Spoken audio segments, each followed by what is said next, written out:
Good evening, everybody. My name is Mark Baltzell. I'm the statewide salmon and steelhead manager for the Department of Fish and Wildlife. I'd like to welcome you to our North of Falcon meeting this evening. Specifically tonight, we're here to talk about any current modeling that's going on. Our primary focus is to talk about Puget Sound marine area and coastal freshwater fisheries. We do have our freshwater discussion tonight is primarily focused on North Coast and Hood Canal. We do have a separate meeting coming up next week to talk about Grays Harbor and Willapa. Of course, if there's people on the line and you have questions or feedback that you want to offer about Grays Harbor or Willapa, we'd be happy to take your comments tonight and make sure that those folks get those passed on to them. Before we jump into tonight's meeting, I'm going to go through some guidelines and etiquette for tonight's meeting.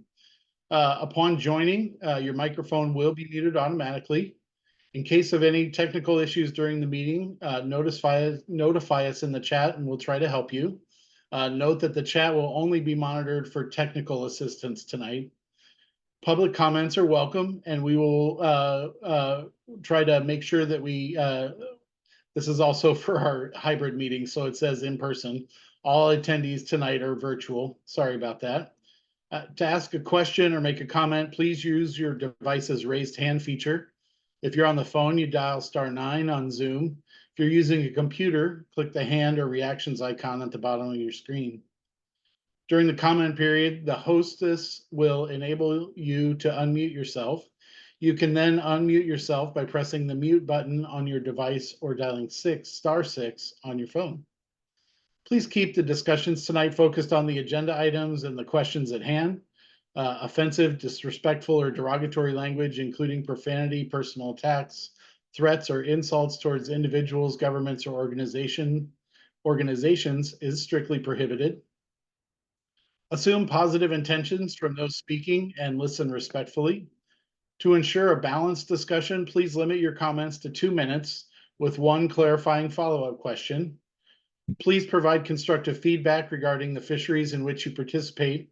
Remember that the most compelling comments are those that pertain to the topics under discussion. WDFW staff may close public comment to stay on schedule with an agenda or to provide others who still need to comment with an opportunity to speak. This meeting tonight is being recorded and it will be posted online and will be available in the coming days on our YouTube channel. If you have further questions or comments, please make sure that you submit them in a written format in our public comment webpage here at the bottom of your screen. So tonight, we're going to go through a little bit about North of Falcon. We're going to go through a quick run through of the forecasts. We're going to talk a little bit about the coastal forecast, trends and opportunities. We're going to go through Puget Sound, Chinook, and Coho management objectives, talk about some of the current modeling that's happened and seasons that have gone into the model thus far. We're going to talk about some of the things that we're taking into consideration as we're crafting this year's fishing package. And lastly, of course, we're here to take your questions and comment on the proposals for this year's seasons thus far. So for those who are new to this process, North of Falcon is the annual cooperative process to plan salmon seasons in Washington. The name Falcon refers to the waters off Oregon's Cape Falcon, which marks the southern border of Washington's management of salmon stocks. This North of Falcon process is one component of a larger salmon season setting process that also involves the state, tribal governments, federal regulators, other U.S. states, and Canada.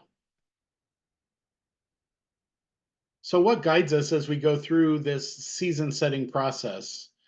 Fishery managers must weigh a number of different factors when developing salmon seasons, including Endangered Species Act constraints, Fish and Wildlife Commission policy on salmon, Pacific Salmon Treaty obligations, tribal co-management, and then also extensive monitoring and evaluation of fisheries statewide. So, as I mentioned, North of Falcon is a season-setting process, but it also incorporates a rule-making process for us as a regulatory agency within the state. So as part of that rulemaking process, we follow the Administrative Procedures Act, which includes a CR 101 filing, which happened in January. This part of the North of Falcon process is happening between this and the next filing, which will happen following the final PFMC meeting, likely sometime in late April or early May. After we do that filing, we'll take additional public comments and hold a public hearing. We'll consider any modifications to the proposed rules as part of that hearing and comment period. As part of the APA process, we'll also develop a concise explanatory statement about the seasons that were put in place this year. We'll publish that, and the director will sign, and then 31 days after that, we'll have official salmon seasons in the books. So with that, I'm going to turn the microphone and video over to our recreational salmon fishery manager for Puget Sound, Dr. Kirsten Simonson. Thanks, Mark. So just kind of to recap for those who have not been present for the last couple of meetings, this will be a review for those of you who have been around. Starting with Chinook, Puget Sound Chinook overall, the total Chinook are down 3% from last year's forecast. Natural stocks are down 6% and hatchery stocks are up 22% over the recent 10-year average. For coastal stocks, the natural stocks are up 2% and hatchery stocks are down 7% from the recent 10-year average. Both of those are slightly down from last year's forecasts.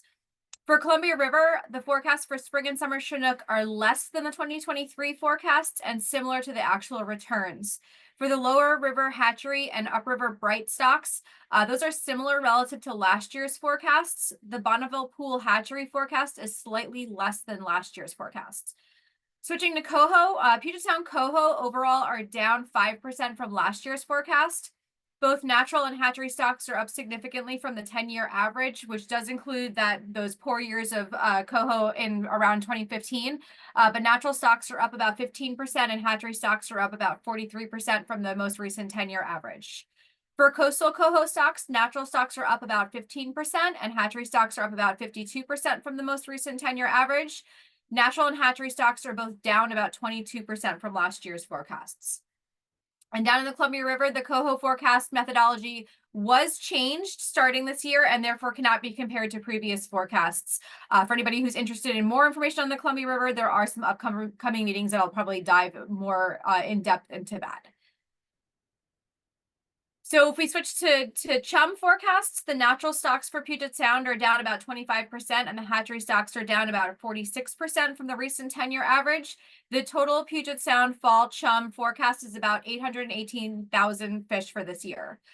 For coastal chum, the Willapa is up about 40% and Grays Harbor is up about 24% from the most recent 10-year average. So switching gears a little bit, given those forecasts that we've just kind of presented, we're going to take a look at some of the more specific Chinook management objectives for Puget Sound. I want to draw your attention first to both Nooksack and Snohomish, which are kind of highlighted here in bold print, and both are labeled as TBD. Both of those stocks are forecast to be in really low abundance this year. And so there's still ongoing discussion between co-managers, the state, and federal entities about what exactly those ERs are going to look like. So those are still under discussion. Derek will have some more information when he talks about the more specific modeling, but I just wanted to kind of point that out to begin with. So if we kind of look more in depth at some of the other stocks that are important for Puget Sound fisheries, you can see Skagit Summer Falls looking at a 15% Southern U.S. ER exploitation rate for the management objective. For the spring run, it's 36% of the total. Still Squamish, which is one that always kind of ends up being really important for planning Puget Sound fisheries. You can see it's a 9% unmarked SUS max and a 14% marked SUS max there. For Lake Washington, Green River, MQ all those have the same management objective, which is a 14% pre-terminal SUS. For Nisqually, it's 47% of the total. Skokomish, 50% of the total. And then moving out to Hood Canal and out to the coast and the straits, Mid-Hood Canal is less than 4 spawner reduction for Puget Sound. And for both Dungeness and Elwha, that's a 10% SUS. Now we'll switch gears and look at the coho management objectives. So the key management units for coho here, including the Strait of Juan de Fuca, Hood Canal, Skagit, Stillaguamish, Snohomish, and then Thompson. And you can see the assigned status for these. So Strait of Juan de Fuca are in low status, as are Hood Canal and Snohomish. For Skagit and Stillaguamish, those are considered to be in normal status right now. And so you can see the total ER ceilings for those. Straits are about 40%, Hood Canal 45%, Skagit 60%, Stillaguamish 50%, Snohomish 40%. And then for Thompson, which again is in low status, that's 10% of the SUS for our management objective for Puget Sound fisheries. So with that, I'm going to switch it over to Jenny Whitney, who's going to walk us through the North Coast forecast comparisons.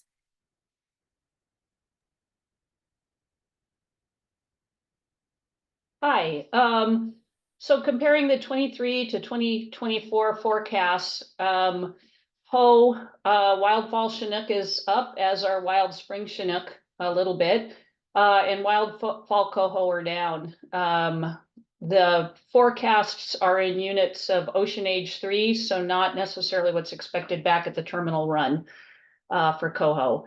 The 23 versus 24 Quileute forecasts, both hatchery spring Chinook and wild fall Chinook are lower forecast this year than last, and the wild summer Chinook is up just a little bit. The real lower ones are the coho. Hatchery summer coho down quite a bit from last year, 23.15 for the ocean age 3 forecast compared to 39.11 last year. Wild summer coho, pretty dismal, not an agreed to escapement goal, but we want to see fish on the spawning ground. Hatchery fall coho, a little over half of what was forecast last year, and wild fall coho a little bit better than that, 10,244 versus 13,470. And I think we'll talk a little bit more about North Coast a little further on in the presentation.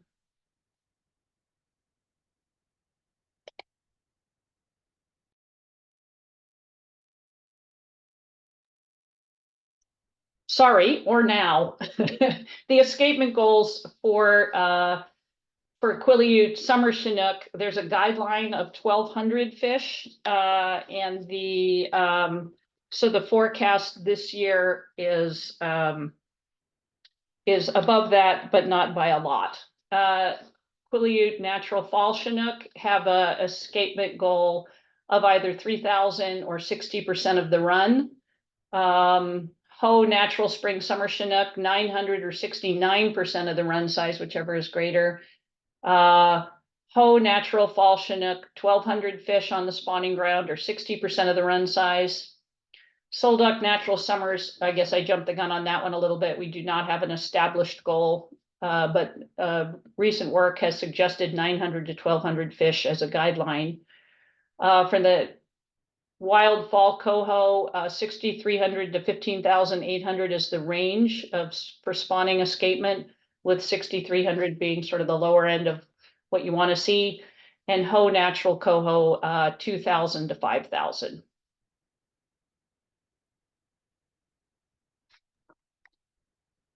So just to kind of review some of the marine area recreational considerations going into this planning season. Again, this will be a bit of a review for folks who have been attending meetings this year so far. A number of stocks that we're keeping an eye on kind of going into the season, and those include Nooksack spring Chinook, Skagit summer fall Chinook, Snohomish Chinook, and Snohomish coho as well. We typically tend to talk about Stillaguamish a lot going into these meetings, but this year we have a lot of concerns about Snohomish as well. And likely Stillaguamish and Snohomish Chinook conservation limits will continue to drive most of the recreational opportunity. We did see some of that last year as well, with Snohomish becoming a limiting stock for in the final planning stages. So we are obviously concentrating on things like maximizing fishing opportunity within the available impacts and conservation constraints. There'll be a lot of conversation for particularly in areas 10 and 11 as we kind of move through the season. We're looking a lot about the recent recent year variability and effort trends. We've seen obviously a huge increase in effort in a lot of these areas. Some of those areas include places like Area 7, Area 11, Area 9, where we're seeing just really massive increases in effort. And so kind of planning around that, knowing that the same quotas that we had a couple of years ago are no longer sufficient for the amount of effort that's happening in those areas. So how to plan around those kind of situations. We do have reduced forecasts relative to last year for both Puget Sound, Chinook, and Coho.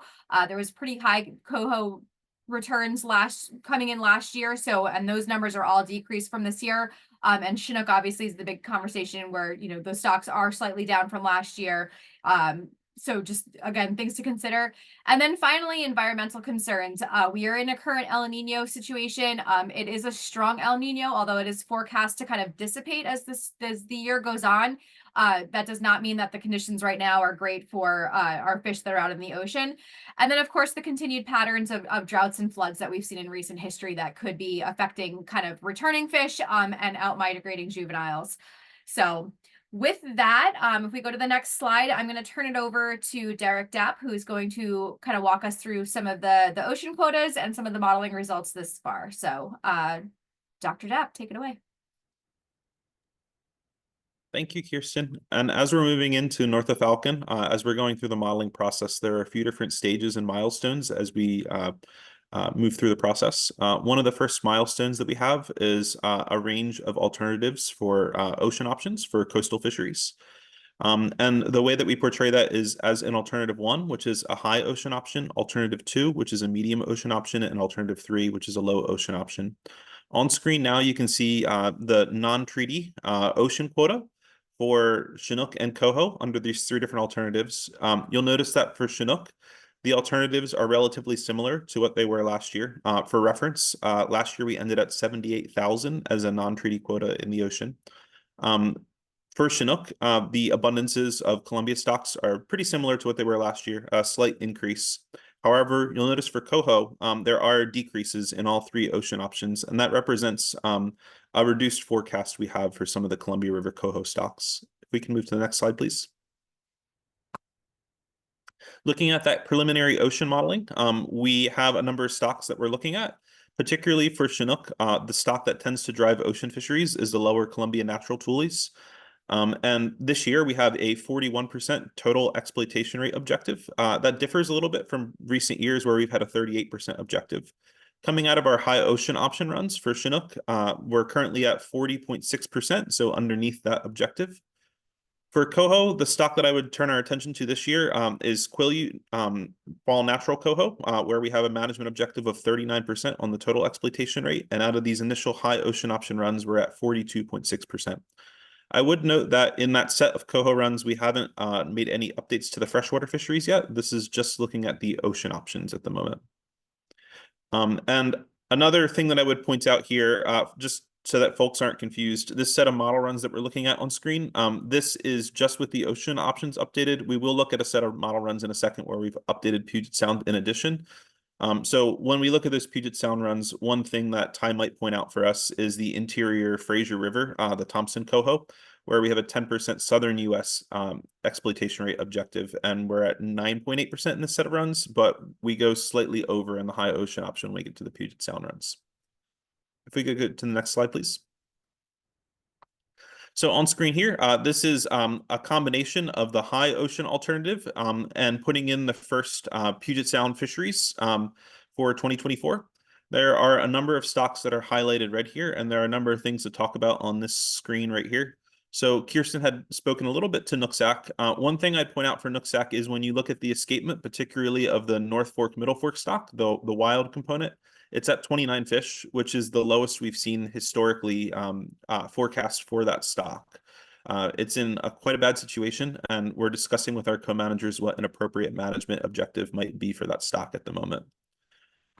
Maybe turning our attention, moving down the list, looking at Skagit Summer Falls. One thing you'll notice is that the sock component of the Summer Fall stock is falling below its low abundance threshold. That triggers management to a 15% southern U.S. management objective, and we're currently at 18%. Still-Squamish has been one of the stocks that's been a big constrainer in recent years. And while we do have a 9% unmarked SUS management objective and 14% marked SUS management objective, we are above both those benchmarks in this first set of model runs. Lastly, Kirsten mentioned it a little bit, but Snohomish is below its lower bound status. Particularly, it's the Snoqualmie population that falls below that escapement threshold. And we're seeing in this first set of model runs that puts us into a status where we discuss what an appropriate management objective is with our co-managers. We're coming out at 10.3% in the southern US, and I do anticipate that Snohomish is going to be one of the largest constrainers, if not the largest one, to sport fisheries in the coming year.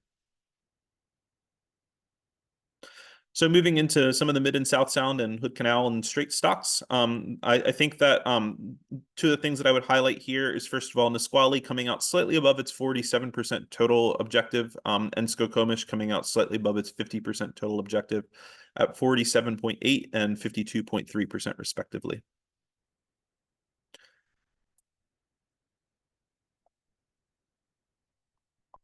So moving on to coho, I might pass the mic over to Ty Garber, who is the coho modeler in our modeling unit. Thank you, Derek. So the Skagit with the ER ceiling of 60% is we're under on all three ocean options. Last year, the Skagit was one of the primary constrainers last year. That ER ceiling rose from 35% to 60%. The Still-Squamish, the ER ceilings 50%. We're under on all three ocean options. The Snohomish with the ER ceiling of 40%. We're over on all three ocean options by roughly 1 to 2%. Hood Canal, we're over on the high ocean option. And then Juan de Fuca, we're pretty far under on all three options. And then Lower Fraser in the Thompson, the 10% SUS exploitation rate, we're just over on the high option.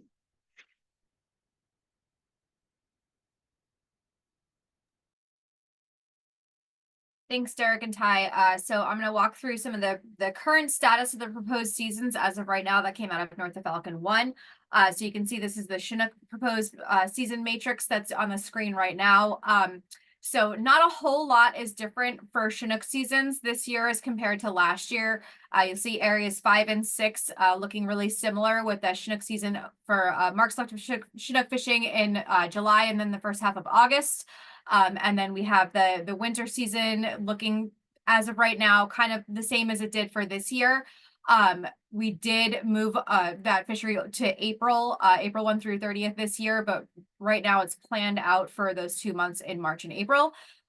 Area 7 and Area 9 will probably have similar Chinook seasons to last year, where we start out with short weekend openers and then manage that in season with extensive test fishing and dockside sampling, as we have done the last couple of years. Area 10 will likely open coinciding with the Area 7 and 9 opener, and then open through August. Area 11 is currently looking to have that June season and then that July and August season again. That is modeled through September. Again, with the increased popularity of this fishery, we'll probably have some in-season decisions to make on that one, which will likely include short week openers as well. And then you can see the winter fisheries for 10 and 11 aligning again, the same as they did this year with the March and April opener. Because this is a non-pink year, the Area 12 fisheries kind of look similar to typical non-pink years. South of AOC would be opening July 1, and north of AOC would open for coho only beginning in August. And then obviously Area 13 is open year-round. So if we kind of go to the next slide, we can talk through some of the significant differences. Again, kind of walking through more of what we just saw. So again, 5, 6 looking pretty similar to last year, July and August, 7 and 9 with those short openers. And then, yeah, no big changes here. Area 12 being the July 1 and August 1 for south and north of AOC. And then the winter seasons, again, looking really similar to what they did this past year. So if we shift now to coho, a couple of differences here that I'll point out in the next slide. But again, the crux of the matrix mimics what we saw in the last slide for Chinook. We see that the coho seasons in areas 5 and 6 are going to look really similar. We do have that non-selective opportunity that was added last year. The hope right now is to extend that to the last week in September. So you'll see some September non-selective time added in there. Area 7 and 9 looking really similar to what they did last year. Area 8-1, we are at least initially planning to extend that into mid-October. 8-2 will look really similar to what it did last year. 10 and 11, again, will look really similar to last year. And again, with those similar winter seasons. And then again, Area 12, pointing out that since this is a non-pink year, we'll have the north of AOC August 1 opener and the south of AOC July 1 opener. And again, 13 looking really similar. So if we go to the next slide, we can kind of walk through more of these specific changes. So the more specific changes for coho seasons are in bold here. So for areas 5 and 6, again, with that non-selective time that we added for October last year, we're hoping to shift that a little bit. So it'll be mark selective through the 22nd of September, and then adding in some non-selective time from during that last week of September. That would be a 1 coho limit. And that again is because that's a time where we typically see a lot more Fraser Thompson River fish in the area. So the 1 coho limit would be to protect that stock as they're moving through. October, they tend to move out of the area, so we would go back to 2 coho in this round of modeling. For area 7, again, that would be non-selective during the September time period with a 1 coho limit. Area 8-1 would be a non-selective coho fishery, looking to start August 1 and go through into October. So October 13th would be the closing date for that one. For area 8-2, we would have a really similar season to what we saw last year, but bump that up to 2 coho limit. Last year, it was a 1 coho limit.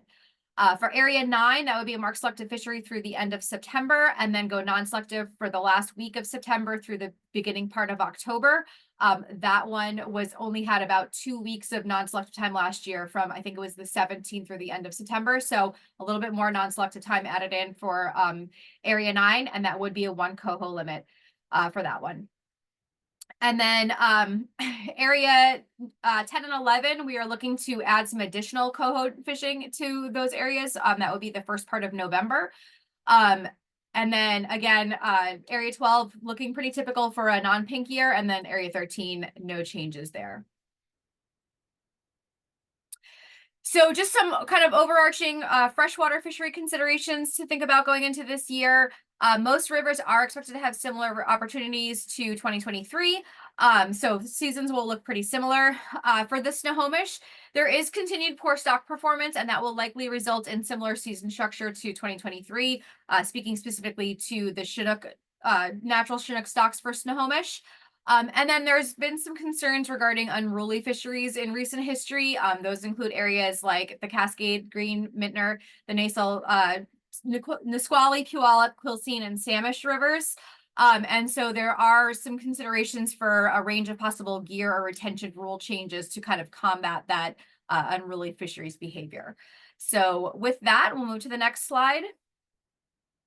And I am going to switch over to Mark Downen, who's going to walk through the Hood Canal salmon seasons.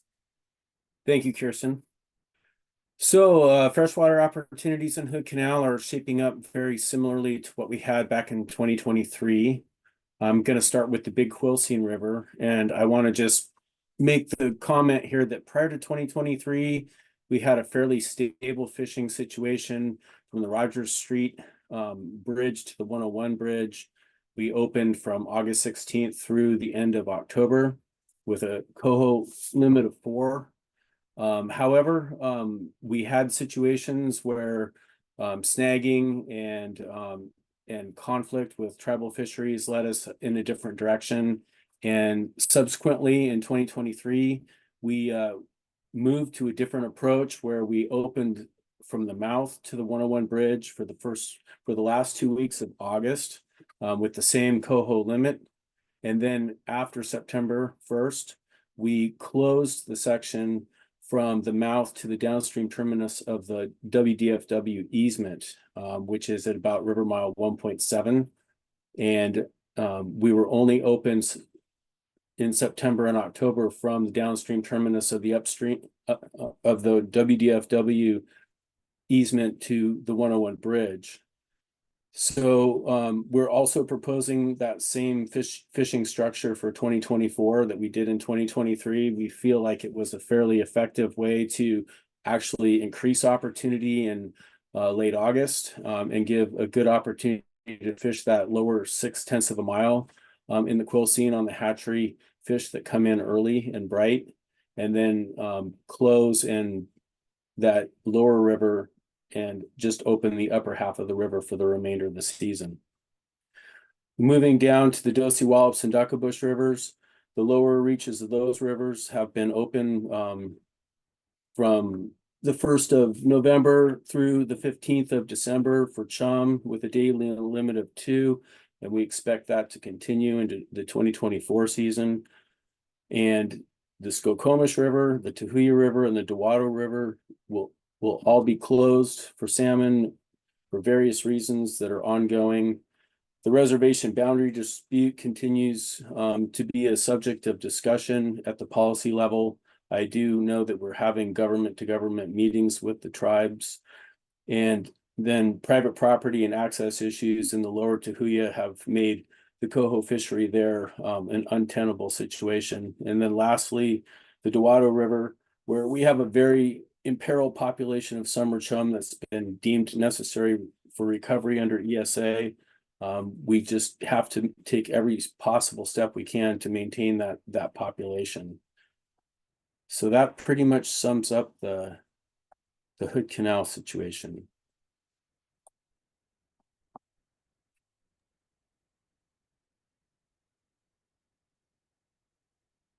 Okay, for the North Coast rivers, the Quileute and the Hoh, we have received some comments from the public and are trying to incorporate those into the 2024 fishing regulations. One of the issues we've been having, especially in the Quileute, is low flows lead to emergency regulation closures.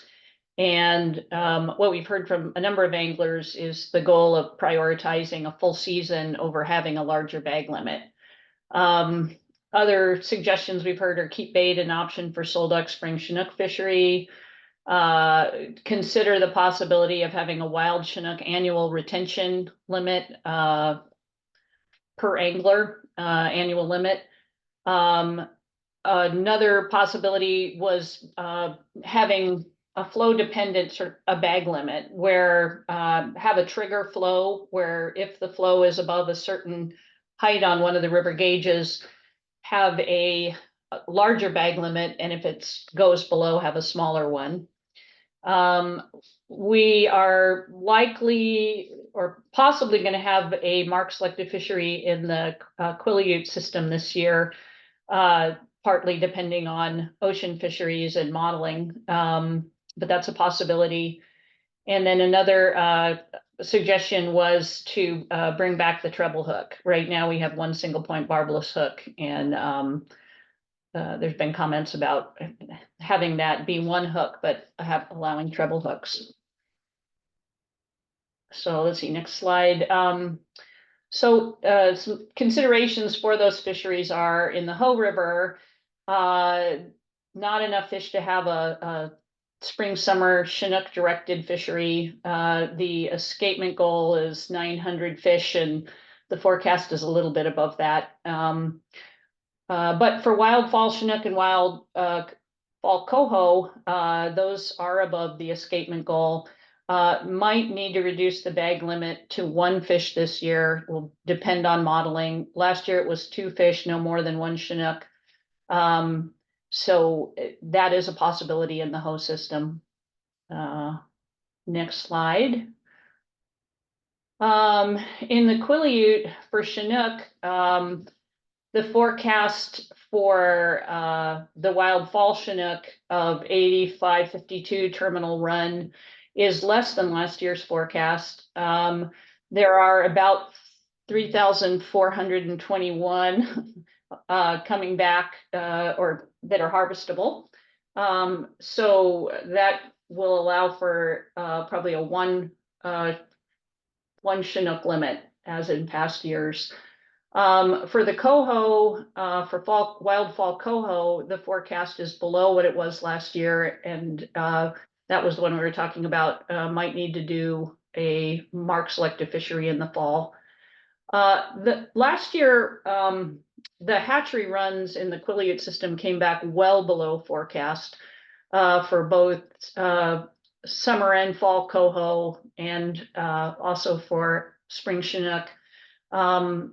So hopefully that won't happen again this year. This year's forecast, let's see, I guess I should just go down the list, but for hatchery spring Chinook is a little lower than last year's, but still allows for harvestable fish, about 1589. Sorry, I'm jumping around a little bit here. We are really concerned about the wild summer coho abundance. We have had wild coho release in the summertime for quite a while now. So there's some impacts from releasing wild coho, but hopefully not prohibitive for a fishery. And then the hatchery summer coho forecast this year is 2,300 leaving fish for a hatchery summer coho fishery. So that's sort of where the numbers are. And then let's see, the next slide is, some of what we were proposed. I think for the hoe, a lower bag limit from 2 salmon to just 1 adult may be retained. Same seasons as last year. And for the Quileute on the next slide, same spring fisheries as last year. For the Quileute and sole duck, that was 4 salmon, only 2 adults, release wild Chinook, wild coho, and sockeye. And for the Bogachill and clawwad dickey, also 4 salmon, only 2 adults, release wild Chinook, wild coho, and sockeye. But for the fall fisheries, I think there's a strong potential for mark selective fishery for coho. And we had increased the bag limit by 1 fish last year, and probably back to where it was in 2022 with 3 adults and also the release wild coho. Let's see, I think, is that the last slide for Quileute? Yeah. Thanks, Jenny. So I'll just kind of jump back in here and kind of go through the schedule for the next couple of meetings that are upcoming. We have a couple other meetings coming up this week. Thursday, there is a Columbia River fisheries discussion, and that will be in Ridgefield, both hybrid meetings. So that'll be for those who want to make it in person. That will be an option, or it will also be hybrid on Teams. Also on the 21st, we will be meeting virtually here again, kind of in this virtual format, to talk about more Puget Sound recreational fisheries, including the Puget Sound rivers. So that'll include kind of the rest of the Puget Sound rivers, not on the coast. So we will kind of go through a lot of the same information, but it'll be a lot more specific to some of those kind of eastern Puget Sound rivers. On the 25th, on Monday, there will be a PFMC public hearing on ocean salmon alternatives. That is going to be out in Westport. On the 27th, there'll be that's North of Falcon number 2. That will be both in person and online up in Linwood at the Embassy Suites. If we go to the next slide to continue on the upcoming meetings. The 27th, there's also northeast of McCary, Upper Columbia Snake River meeting. That is kind of still TBD on the location, but it'll be somewhere out in Clarkston area from 6 to 8 p.m. March 28th, Willapa Grace Harbor Fisheries. That'll be on Zoom, again, 6 to 8 p.m. So once again in this virtual space. And then wrapping up with PFMC April 6th to the 11th, that will be in Seattle this year at the Westin downtown. And then finally wrapping everything up will be the final Willapa Grace Harbor on Tuesday, April 16th. For those who want to see this information in writing, all this information and more is available on our website. The full North of Falcon schedule is still available there. And that also has kind of some of our older meetings, the recordings for those who want to kind of go back and refresh or who maybe missed those. The recordings are up, as well as meeting materials, etc. And with that, we have kind of wrapped up the presentation portion of the evening, and we'll kind of move on to questions and comments. So Leah, if you want to help facilitate questions, that would be amazing. All right, so anybody with a question, you can raise your hand with the raise hand function at the bottom of your screen. We had a question up until a few seconds ago, but I think they put their hand down.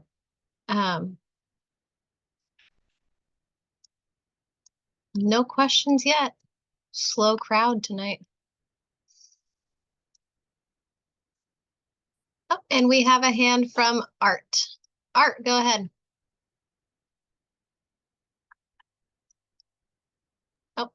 Oh, yeah, there we go. So, hello, everyone. I have a question about Minter Creek, some of the issues on that. Do you have like a list of issues that problems are running against? I could guess, but maybe someone could kind of help me out with that. So I'll take a stab, Art, and Okay. I think regional program manager James Losey's on too if I missed something. So I think things have changed in the Minter Creek area. I know access has always been limited down in that area. In the recent past, some of the landowners, right at the road where people mostly gain access to that fishery have really, made it clear they don't want trespassing across their property. And so it's really become an issue where there's really not good public access to be able to access those hatchery fish. There is the little section above the road, between the road and the hatchery where folks are also in there. But it's it's kind of a combination of a fishery issue and a just no access issue, and then that becomes an enforcement issue as well. I think we're still trying to decide exactly what to do there. It's we have public access issues in other fisheries and other places in Washington, and so this isn't necessarily unique. But I think we've been just trying to put our heads together with enforcement about what are the best things that we can contribute to harvesting hatchery fish and getting those out of the system, and then what can we do to help alleviate a lot of those complaints and trespass issues that we have in that fishery. And I see James popped his camera on, so hopefully he can add to anything I missed or said wrong. Yeah, Mark, I think you nailed it. And Art, it's good to see you on here. I'll just add, there's a lot of places we can think of in Western Washington where we have a large number of hatchery fish showing up to really small areas and a lot of people interested in harvesting them. And that in some places leads to really bad behavior. And so we want to make sure our fisheries, that we plan are responsible and they're not leading to a bunch of, just putting people in a situation where they're going to fail. So we're exploring all kinds of ideas, regulations, leader length restrictions, more creative ideas we've heard from the public and enforcement, like foul hooked fish count against your bag limit. So these are layers, more complexities that are kind of in the toolkit, and we want to keep things simple, see hatchery fish removed, and keep behavior, positive. So it's just a really tricky situation in a place like Minter. So that's what we're wrestling. Yeah, I know that area very well. In fact, I grew up there in Minter Creek, pretty much. And I just want to say a couple things here. There's been some fishermen, including myself, that have done quite a bit of trash pickup there, educating the people there at that site. I know myself, the last couple of years I've been out there weekly. Also, there is one particular landowner that has an issue. However, and doing some research on their title, there's actually an easement there. And also people have been accessing that point for decades. I know I did when I was 7 and 8 years old. So there's probably legally an easement there too, but that's a deal with the landowner. I do plan on reaching out to her and seeing if she would sell that strip of property across Minter Creek, which hopefully would alleviate a lot of issues there. The snagging part, or perceived snagging, they're all surplus hatchery fish, as far as I know. I know a lot of people don't like this comment, but I've made it before. In situations like that, is it that big of an issue if they do harvest their one fish or two fish or whatever, however they do that? If they happen to snag, so be it. But those are my comments, and I'll let it go at that. Thanks, Art. Our next hand is from Stanley. Stanley, go ahead.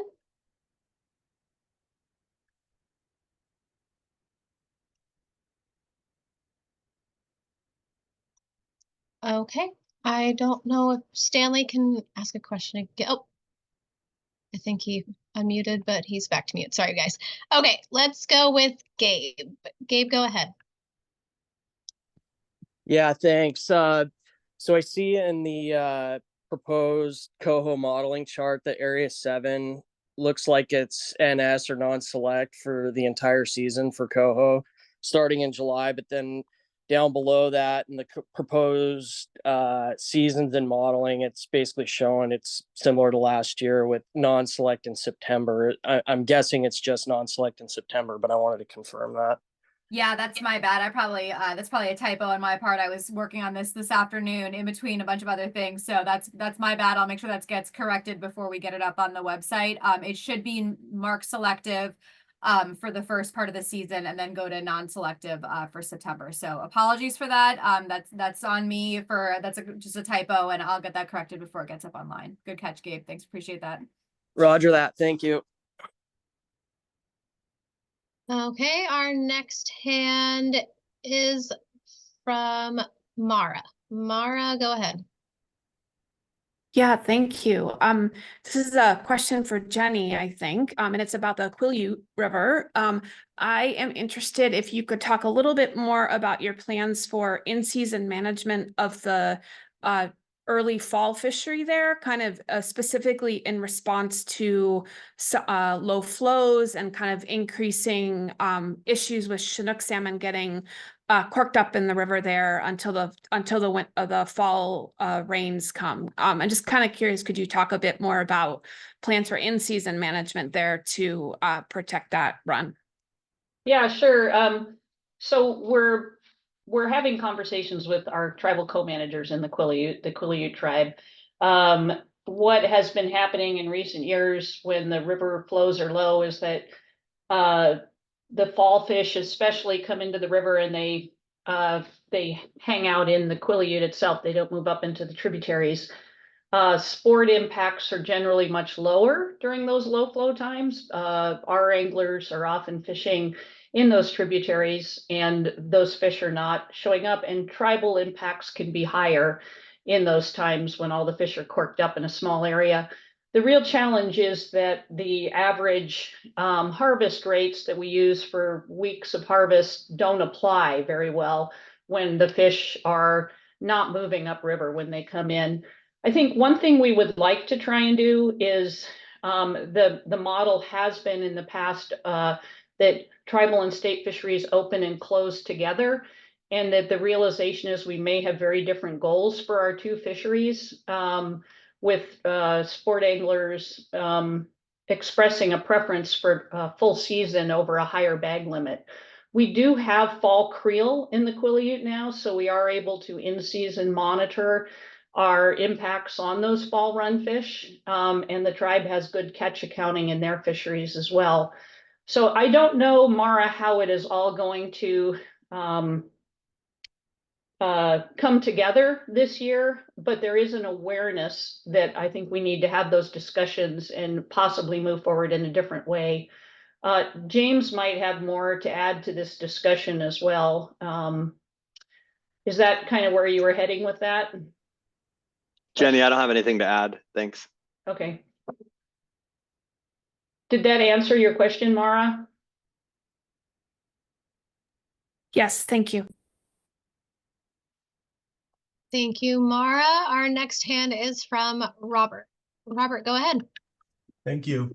My question was back to, or my comment was back to Minter Creek. I've spent a lot of time over the last 7 years with developing that fishery, getting opportunities on coho and kings, and I hate to see what happened last year. The first comment is I had recommended that we go away from being allowed to fish directly with jigs if they weren't below a float.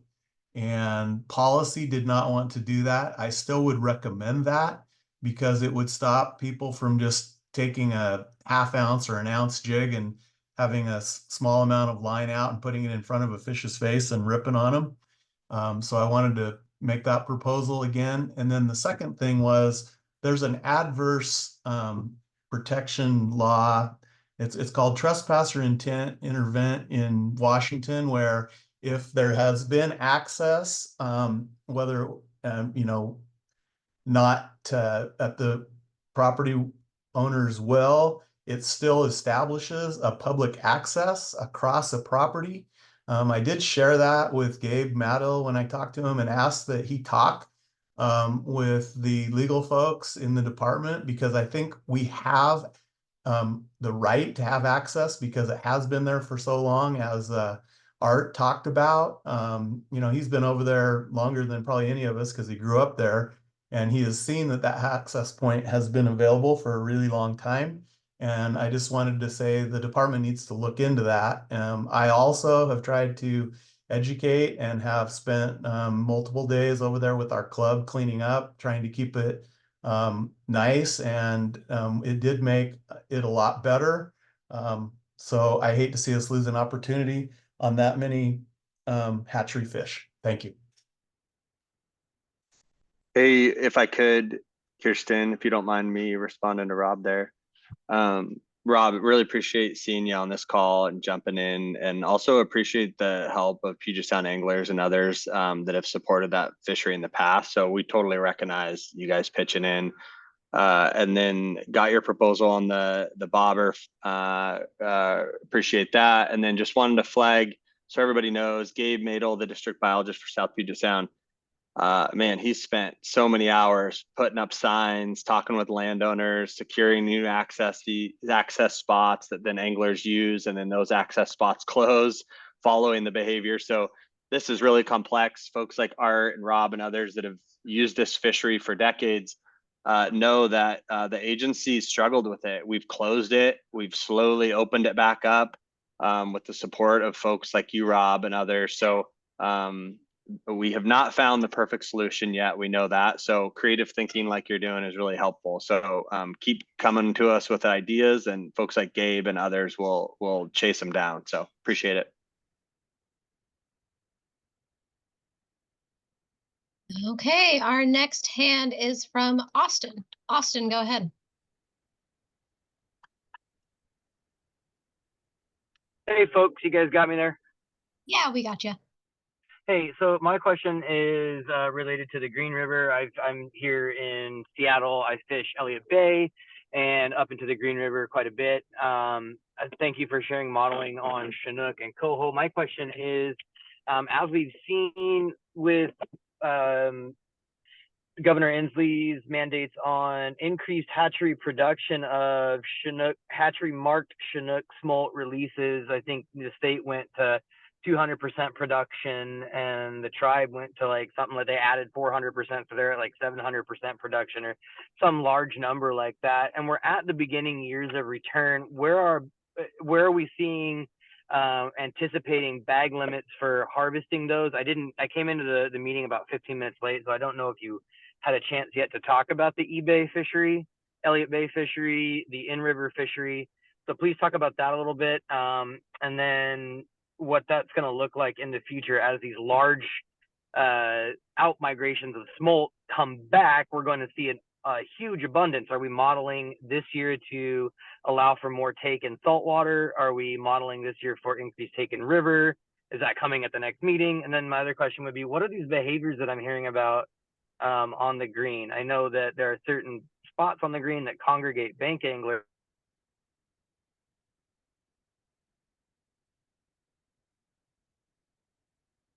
Well, I can take a first stab. I'm not sure that we have all the right staff to answer all your questions here tonight. We can definitely, jot down some notes. If you have the ability, I would encourage you to attend Thursday's meeting as well. So I guess every year I want to say that we're incorporating those increases in hatchery production and the associated hatchery forecasts. Those go into the modeling that we do each and every year as part of these returns that we're forecasting and trying to craft fisheries on. In any area, marine area and freshwater area, we're really not limited by the amount of hatchery fish that return. We're more limited by the number of natural or wild fish that we're able to impact while we're trying to get access to hatchery fish. So I think it's the same on the green. We do have quite a bit of unmarked release there as we've been trying to colonize that system. And we've seen some recent year returns that have been pretty good. The unique part about the green system and the Elliott Bay fishery is, we open and close that fishery in conjunction with the tribal test fishery that happens. We share that information in season, and we make decisions together about opening and closing as far as that return. As good as the return was last year, I can tell you preliminary indications are that we did not meet our natural spawning escapement goal last year. A lot of reasons why that we may or may not have met that goal. But it is something that we have to keep an eye on in any given year, is trying to make sure that we're balancing these opportunities with trying to ensure that we get those fish back for the future and meet those brood stock and natural escapement goals in any system. I would expect this year probably to expect pretty similar seasons on the green as previous years. And again, we are planning at least a 1 weekend opener in Elliott Bay with the potential for adding additional fishing time based on that in-season update. And I'll just, Kirsten, if I missed anything, hop in. I'll, like I said, we're recording this. We're taking your comments down, and hopefully we can get you the answers when we connect with those bios. No, I think you nailed it, Mark. I think that's you covered everything pretty well. Elliott Bay is usually one that's the first 1 or 2 weekends in August, and then again, it expanded by the in-season update. So we don't have dates picked out for most of those yet, but that should be coming pretty soon. And I would anticipate that our regional bios for that area will be on the call for Thursday. So Austin, if you can join in on Thursday, then you'll get probably all those answers and more at that time.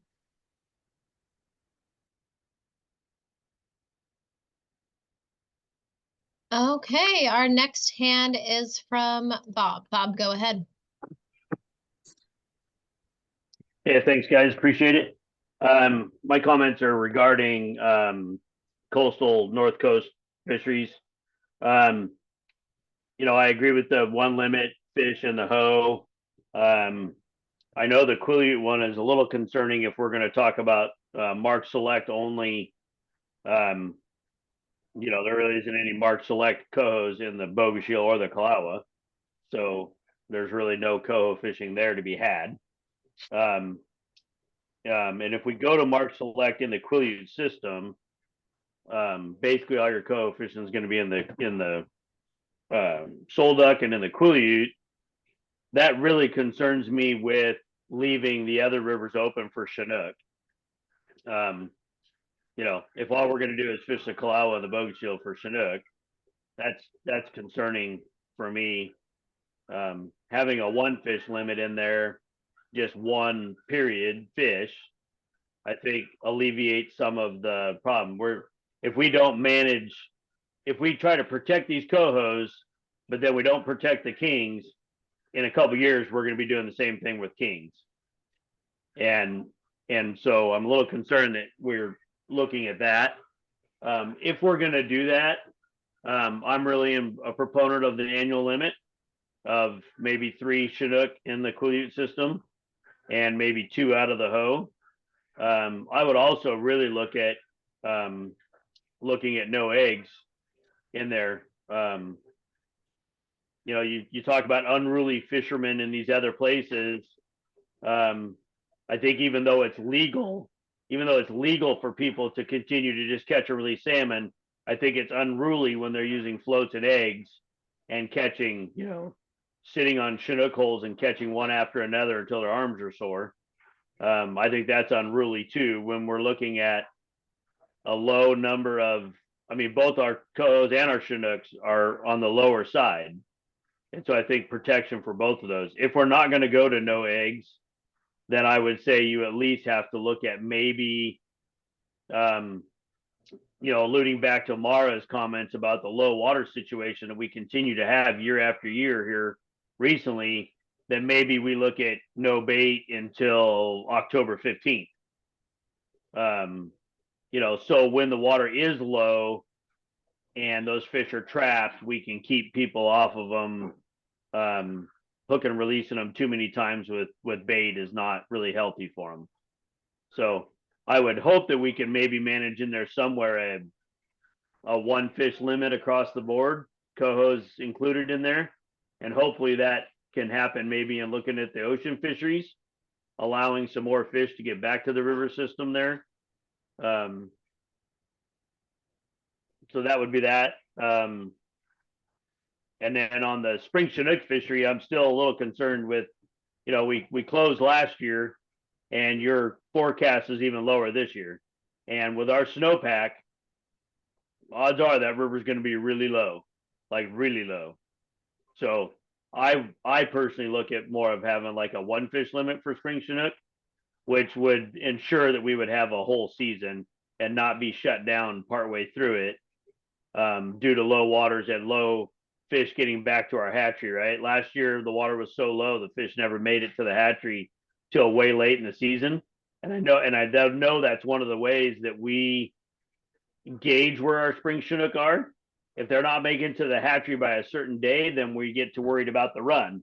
Well, if the water is so low they can't get there, we're going to be worried about the run, and then we're going to get closed down. So those are just my preliminary thoughts. I'd like to see what other people have to say. So thanks. Thanks, Bob. Okay, our next hand is from Stanley. Stanley, go ahead. All right. Can you have me? Yeah, we got you. All right. Sorry for the earlier one. Anyway. Question is about the Area 10 coho. Last year, you know, we exceeded way too many catches, and then September rolls around and you reduced it to a one coho bag limit. Well, are we not anticipating, with all these other marine areas closed, that that's not going to happen again with, you know, resident coho fisheries and stuff? I guess I'd like to see maybe the early on fisheries have a one coho limit, and then when the run shows up, switch it to two. So I would say that that, you know, that's something we could consider if we wanted to do that. You know, I think that was kind of a unique situation last year during those fisheries when we did go down to a one coho limit.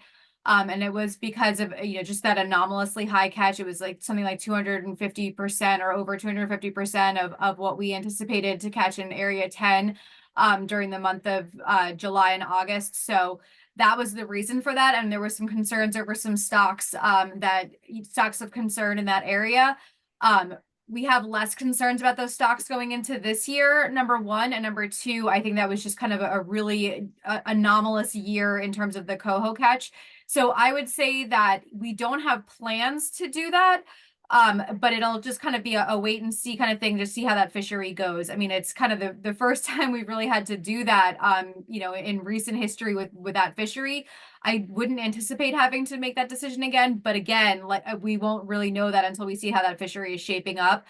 You know, in-season management is something that we do when there's a need for it, whether it's, you know, shutting something down early or dropping down limits, or increasing when we have opportunity in areas like Seven or Elliott Bay and these fisheries that we have the ability to expand them. And so we only take those steps when it's necessary. And so if it's necessary, we have that in our pocket, but we're not planning to do that. I do appreciate the suggestion of potentially having a 1 fish limit early and then going back to two later on when the season kind of changes and those ocean fish are returning. So appreciate that. But yeah, I would just say that it's going to be kind of a wait and see how the season shapes up kind of thing. Okay, I have one more question if you'll bear with me. Go for it. And I've talked to you before about this, but generally marine areas 11 and 10 get we get shut down for sublegal encounters or unmarked encounters. That's what that's the history for the last several years. Why area 10 and 11 have sublegal encounter rate quotas, but areas 9, 6, and 5 do not?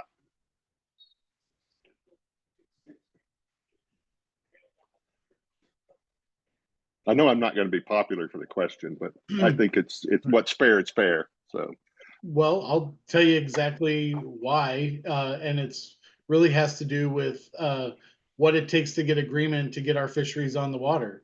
The tribes had concerns over the amount of sublegal fish we had been encountering in a number of our fisheries, both in the summer and the winter time periods. And so they, you know, as part of us gaining agreement to go fishing, I believe it was 2 or 3 years ago, they said, we'd like to make sure that you're, you know, being responsible. And so we want you to agree to sublegal encounter limits on certain fisheries that, you know, had historically had those high encounters on sublegals. It's really one of those things that's really hard to forecast and know what that abundance is going to be in any given year of those sub-adults, 2-year-olds and sub 3-year-olds. I saw our lead Chinook modeler, Derek Dabb, popped his camera on, so maybe he'd like to add to anything I've said. I think there are ways that we're looking to address it this year in our modeling to try to better account for, you know, those high encounters to sublegal fish. And maybe that's where Derek was going. So I'll pause and see if Derek wants to add. Yeah, thanks, Mark. And as you mentioned, there can be a really variable rate of sublegals to legals that you might encounter in a fishery. Particularly, we saw a high rate of sublegal encounters in Marine Area 11 last year. Coming out of the last public meeting that we had back, I guess a week or two ago now, one suggestion was to model that sublegal to legal ratio rather than using a recent year average, to use kind of the highest that we've seen in recent years. And that's what made it into the first modeling proposal for Marine Area 11 for both time steps 2, which is May to June, and time step 3, which is July to September. Looking at the impacts of that change, I think that's a change in the modeling that could get us an increased number of sublegals, a more conservative estimate of that. And then also, it doesn't seem like it's too impactful on some of the stocks of concern that we have for this year for Chinook. So I want to give a shout out to Art, who kind of had that suggestion in one of our public meetings. And I think that's one that we've been able to incorporate into the modeling this year. thank you, Derek. I guess one on that note, what we talked about earlier was the increase in Chinook prey for the orcas and stuff. Does the commensurate extra releases of sublegal Chinook get an increase in sublegal quota? Yeah, so the sublegals, when we're modeling those, we are taking into account in those forecasts, we are taking into account the different ages that could be encountered in the forecasts. So as there are higher releases in some of these hatcheries, and those releases are starting to come back now, those get incorporated into our abundances in the marine areas as we're building our quota estimates. And likewise, it should increase the sublegals as they're migrating out, right? I mean, it could, yeah, it could potentially, if we could see more sublegals returning and or in the area with those greater releases. And so that's just another reason, I think, to try to model it a higher sublegal to legal ratio than the average in some of these okay, thank you. Yep. Thank you. That's all I had. Thank you. Thanks, Stanley. Our next hand is from Bart. Bart, go ahead. Hi, you got me? Yeah, we got you. Okay, I brought it up in the last town hall meeting and I'm not hearing anything talked about it. As far as the sublegals being caught in Marine Area 11, 1 week before the July opener, 120,000 were released from a net pen that's been in the salt water for 2 months.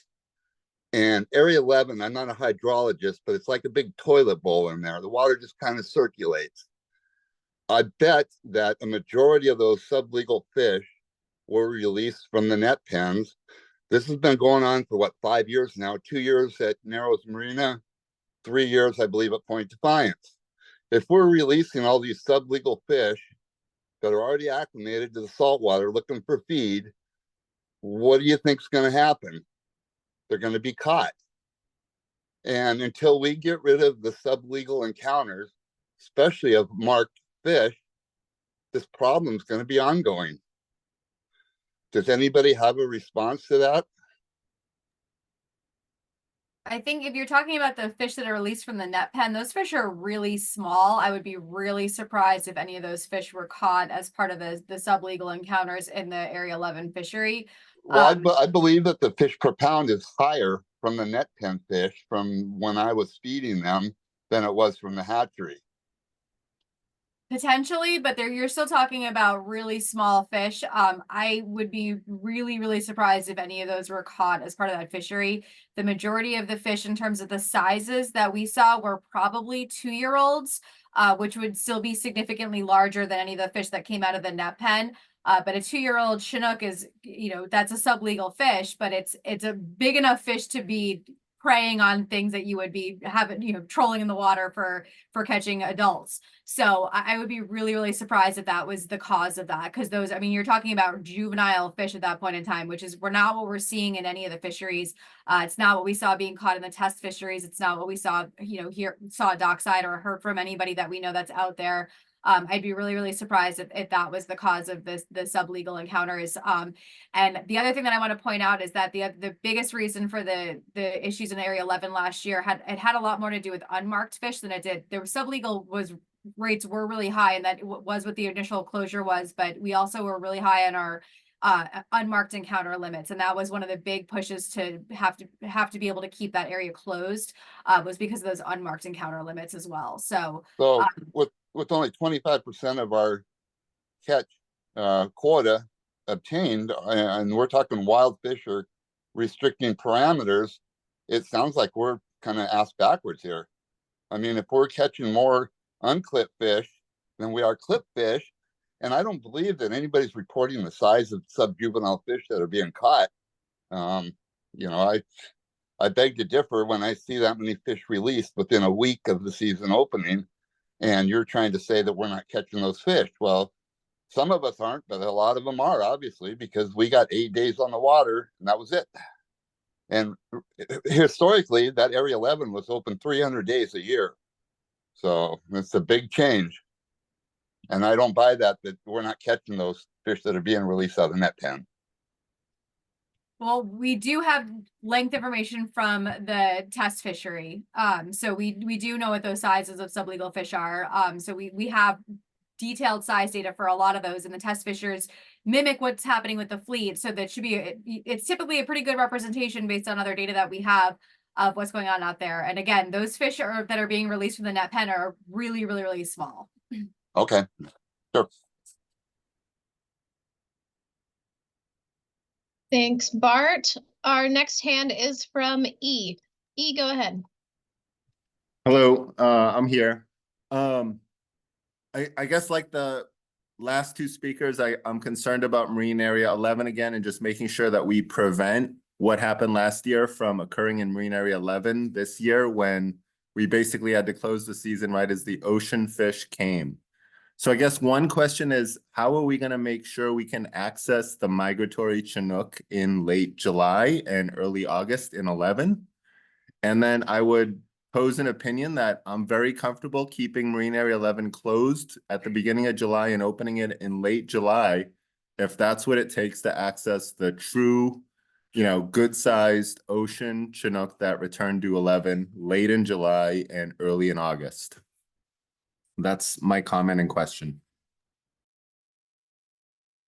Thanks. So one of the considerations we could make is to postpone that opening of the July time period to either mid-July or to August 1. So that's something that we could consider doing. Previously in planning seasons, that's not a popular option. People like to have the opportunity to go in early July, but having that fishery pushed back till either mid-July or late July is mid-July or August is a possibility. Based on what we're seeing, we are doing a lot of test fishing in the area, so we'll have a pretty good idea of what that sublegal to legal ratio looks like at the time. And if we need to make any changes, we could potentially consider that as well, more in season. So all things that we can look at and consider, but appreciate the suggestion.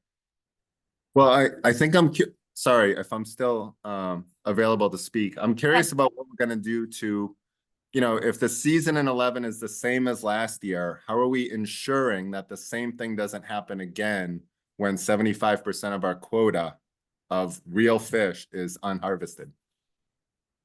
Well, I think that there's no guarantees in life except, death and taxes, right? So I think that it's really, really hard to say that we can guarantee that the same thing's not going to happen this year. But I think that the steps that we could take to kind of mitigate that would be to either postpone the season till August 1st when we know that things are typically those bigger fish are moving in. So that's one step.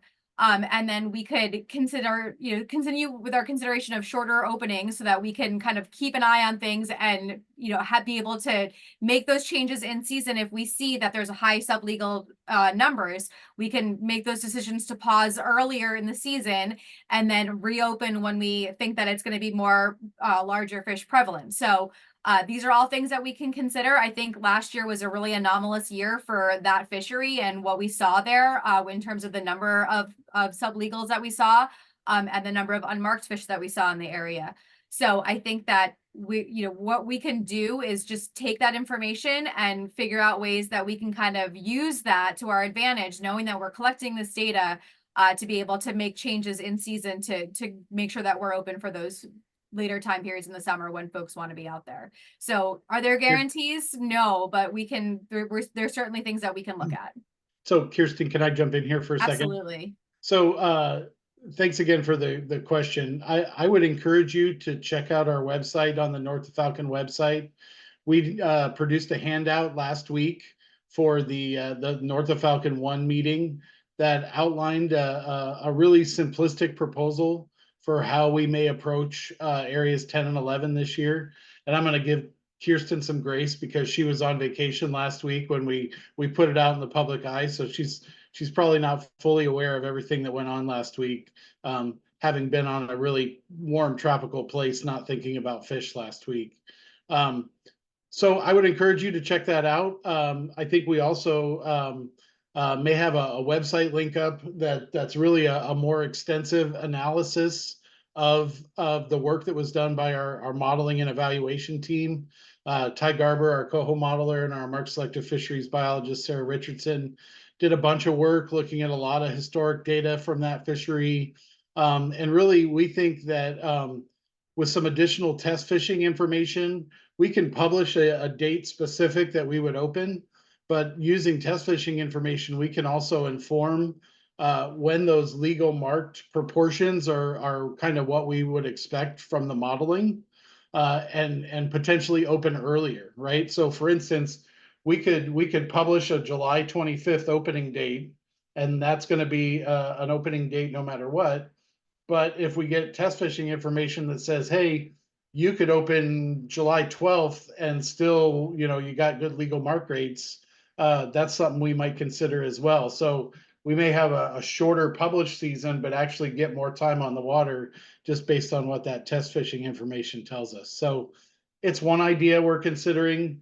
I don't think there's a silver bullet to get us exactly what everybody needs out of this fishery, but we're trying to learn our lessons from last year. What happened last year wasn't ideal for anybody. And we want to work with everybody to try to ensure that we're setting seasons appropriately so that doesn't happen again. Thanks, Mark. And I dropped the link to the North of Falcon public meeting site in the chat, so everybody has access to that now. And then Gabe, it looks like your hand is back up. Go ahead. Yeah, I'm assuming there was some discussions last Thursday with the co-managers about management objectives for Snohomish and Nooksack. Do you have an update for us on that, or can you characterize how those conversations went? Well, so the last Thursday's meeting was a big table, what we call a big table co-manager meeting. All the tribes were there. We didn't get to specifics on either Snohomish or Nooksack.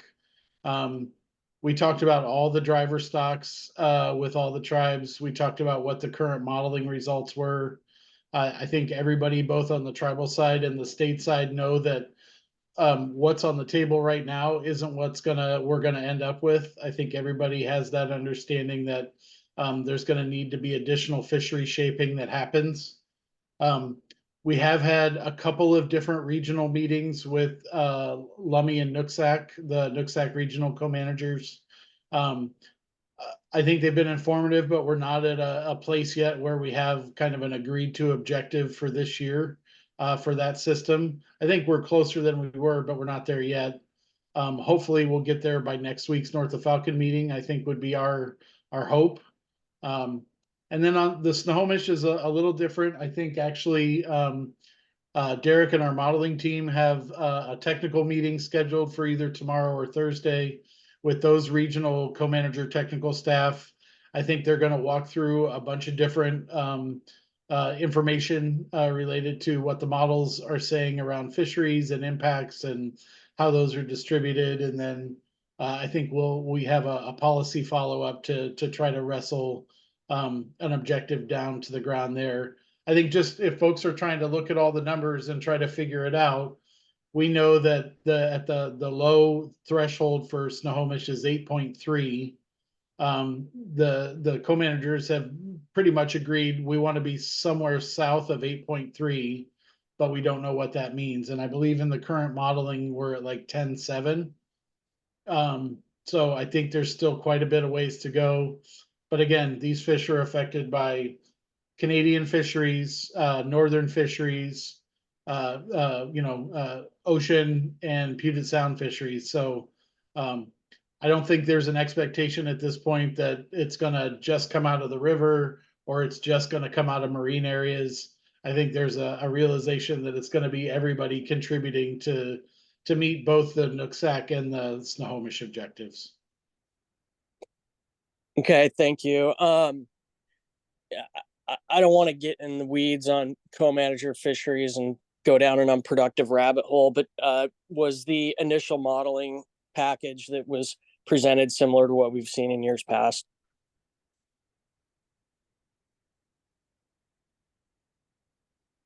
I'm gonna say yes, but I'm glad Derek popped his camera on. So in terms of what for our marine package, yes, the state package was very similar to what we've seen in years past. We were trying to be sensitive as we were doing the modeling, particularly in the freshwater areas to Nooksack and to Snohomish. And so we do have for Snohomish, we have right now in the modeling, we have a fishery in the modeling that's a little bit larger than it was last year, but is still reduced in the Snohomish relative to what we've seen in most recent years. In Nooksack, that's a fishery that we've had kind of sporadically in the North Fork, and we proposed no fishery there in the North Fork. And then the ocean options are pretty similar to what they were last year. Okay, thank you. Thanks, Gabe. Our next hand is from Bob. Bob, go ahead. Yeah, the question's for Jenny over there, and the question is, if we were to, would it do us any good to look at modeling cohos in the Quileute system instead of an September 16th opener to a October 15th opener? We can take a look at that, Bob. I mean, it would lower the impacts if it was non-retention until then. The September 16th opener is to protect the summers. But yeah, that would make a difference. If there was a choice between shortening the retention season. So you're saying, look at the possibility of having coho retention for a shorter period of time. Yeah, as opposed to if right now, I think what you showed earlier was the possibility of looking that we may not have any wild coho fishery at all in the Quileute system, which means everything would be in either the Quileute or the Solduck, leaving only the Chinooks open in the Kalawa and the Bogoshiel. Okay. And the Dakin. If we were to model the wild coho to be open after October 15th. So basically the season starts on the 16th of September is when it opens, basically. Right. And so it'd be a month of fish not being harassed. Would that change anything? Well, I think it's all preliminary at this point. I mean, I think there's a couple things we really need to have a meeting with the co-managers and sit down and talk through, among them developing flow triggers. And that's certainly a possibility, is looking at coho impacts in river and having a shorter retention season for coho. So thank you for that suggestion. Can I just ask you to clarify one thing you said earlier too, which was to go with a one fish across the board in the Quileute? You meant the Bogoshiel Klawandiki, not the Quileute and Solduck, is that right? Or did you mean across the board Quileute and Solduck too? Well, I meant the one wild fish across the board. Okay. Basically all the way across the board. If we just did a one fish limit, whether it be a coho or a Chinook, that would be optimal. Only in the fact that, like I was stating before, was when we close cohos, we focus on kings. So we're putting an adverse pressure on those fish. When we have a one fish limit and it's basically one and that's all you get, then basically people will get their one fish and move on. They're done. Okay. If we go to a no coho limit, then they basically are just focused on the Chinooks. And you and I talked, last week, and the numbers, the escapement numbers say, hey, our Chinook are okay escapement wise, but there's nobody that lives here, nobody who's guided here on this north coast that will tell you our Chinooks are good. Because we all used to remember how many Chinooks we had here for so many years, and it's not like that anymore. And so everybody out here is worried about our Chinooks. And I'm worried that if we, by going to a no coho, then we focus on the Chinooks. And we're worried that, it's this year we're worried about cohos. 2 years from now, we're going to be worried about our Chinooks. And so we want some added protection for them. And part of that protection would be having just a one fish limit. So if somebody takes a coho, they're not killing a Chinook. And so that's why that was part of the idea. The other part was, to restrict the number of kings you kill, restrict the use of eggs, or at least if you don't restrict it for the season, restrict it till the 15th when we get some water and maybe those kings can move. So that was just kind of trying to think more broad spectrum versus just singular. Okay. Yeah. Thank you for those ideas, Bob. I will take a look at that. I don't think it's not entirely clear yet how much savings we'll need to have from the river, as I think was mentioned before. The fisheries are being modeled with last year's impacts at this point, and so I will work on that and keep you updated.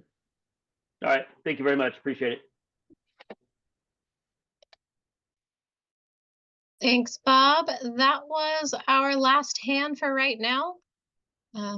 So just a reminder for folks, depending on the version of Zoom, there may be a reactions tab at the bottom of your screen with a smiley face or a raise hand button. Oh, and we have a new hand. Rob, go ahead. So an earlier caller brought up the idea of having the pause in July.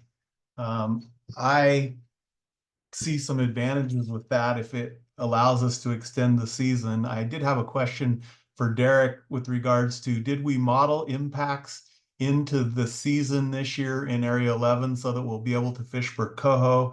Should we be shut down for Chinook? Because I know that we didn't last year, and I was just wondering if that's there, and just to kind of say that I'm in favor of waiting until the juveniles clear so that we can have a full fishery on the adult fish that return.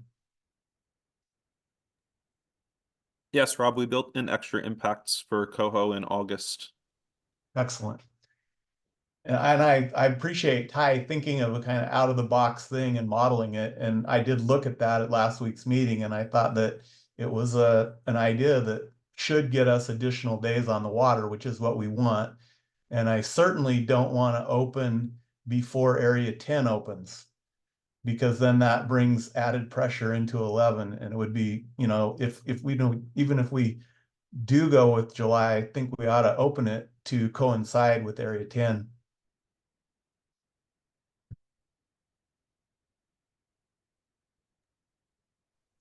Thank you. Thank you, Rob. We do have a question in the chat from Tony. Tony, go ahead and ask your question live.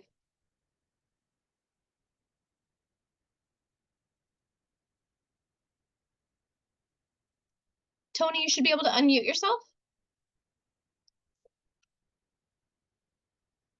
Okay, well, that was the only other question we had at the moment.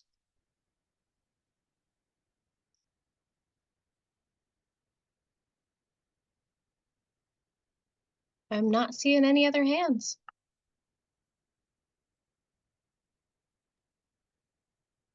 Maybe I'll just see if Chad can pull the schedule, the upcoming schedule back up on the screen while we kind of wrap up.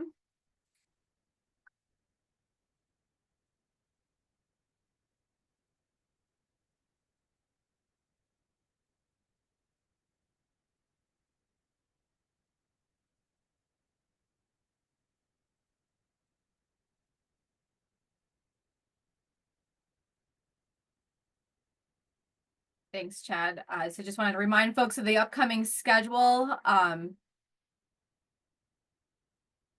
Perfect. So just a reminder that we've got a couple more meetings coming up this week, both on Thursday, Columbia River meeting on Thursday, and then another recreational Puget Sound and freshwater Zoom on Thursday as well. We've got some meetings coming up next week, going into North of Falcon 2. And then finalizing everything, more Columbia River talks on the 27th, and the 28th is another Willowfoot Grays Harbor meeting, and then finalizing everything in April with PFMC, and then the final Willowfoot Grays Harbor meeting.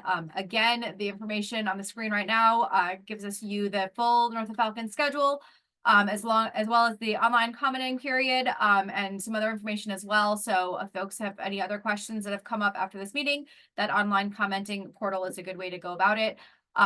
If you have other questions about the main stem Puget Sound rivers, we will be available on Thursday to answer those with another slew of regional bios who can answer more specific questions on some of those rivers that got brought up today.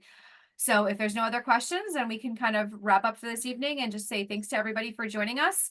And we will see some of you on Thursday, and we will see some of you in the upcoming meetings in the coming weeks. So appreciate everybody's time tonight. Thanks, everybody, for being here.